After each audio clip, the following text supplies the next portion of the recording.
Games Pass.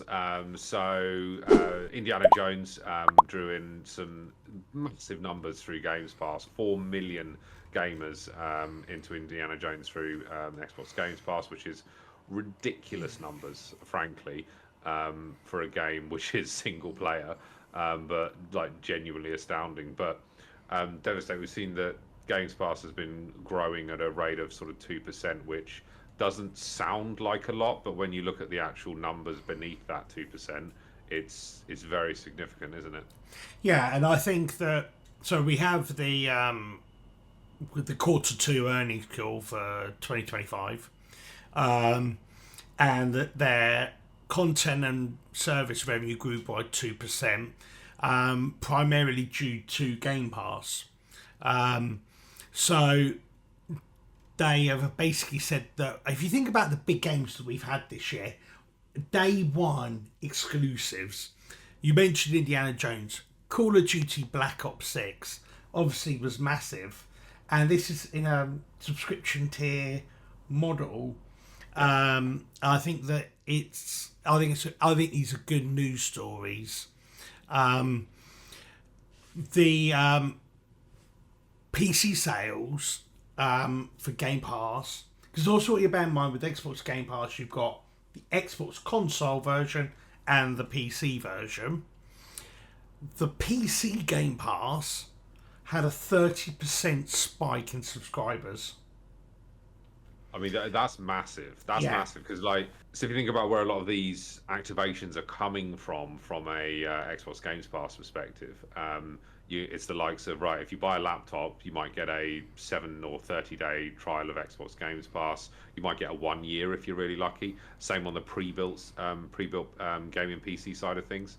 I can see a lot of them being thrown in with that, particularly around with the likes of Scan, etc., where they'll essentially be pushing Games Pass to those pre-built PC markets, as it would be. So yeah, it makes a lot of sense. But 30% is just an unreal number. Unreal number. I mean, what ultimately Microsoft have really hoped for is like because anyone could go and sign up, and this for Monster could relate to the PC version, but it's you could go and do 30 days for £1. £1. And then after that, I think it's $9.99 a month. But people who hadn't signed up before went and did it for Call of Duty Black Ops 6 and played that for a month for £1. Yeah. They hadn't done it, and they went and did it for Indiana Jones. Like, I think, and we've done that as a link up crew many a time where we know that there's a bunch of games that are on Xbox Games Pass that we're only going to play at the link up solely, and we will not play out of the link up, and we'll just go and get a one quid for 30 days, done. And then, I mean, I kept mine, but I utilised some of the games on there. So for a tenner a month, it's an absolute no-brainer. yeah, I go in and out of activating it and deactivating it. So if it's a game on there that I want to play that I know I'm going to get a month's worth of use out of that game, I'll go and do it, and then I might stop it for a couple of months and then restart it and wait for like maybe 2 games to go on there that I want to play. I think it is really good. Yeah. You did quickly mention obviously just this. I'll finish off the Microsoft bit. So yeah, Indiana Jones, part of his success, it drew 4 million players since its December release. I am on the final boss scene at the moment.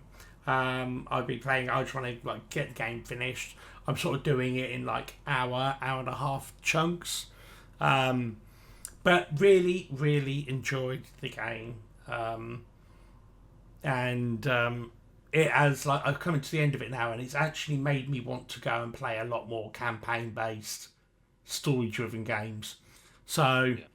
I have really enjoyed it. And then the final thing that I'll touch on is Microsoft spoke about Xbox Cloud Gaming, which, for those of you who don't know, is essentially you have the subscription, you can run it on a lower spec machine, perfect for someone like Mass, and the actual rendering actually happens in the cloud, so you can play AAA quality games on your lower spec machines, even on tablets.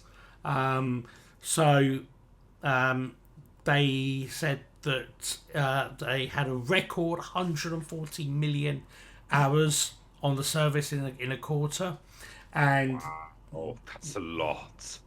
and they said that they're going to lean into more opportunities in that space. So you might also then have games exclusive to cloud gaming. Because here's the thing: if you have to spend a lot of money on a device most of the time, like you got PCs that are costing thousands, you got the latest consoles that cost £200, £300, £400. Then Unless you got the PS5 Pro, which is costing you 800 quid. yeah. But if you can have old hardware but running these games, it's not going to be good for competitive games. Latency will be terrible. But playing, if you've got fantastic internet with low latency, it could be. It might be a way for mass to be able to enjoy some gamings before needing to upgrade.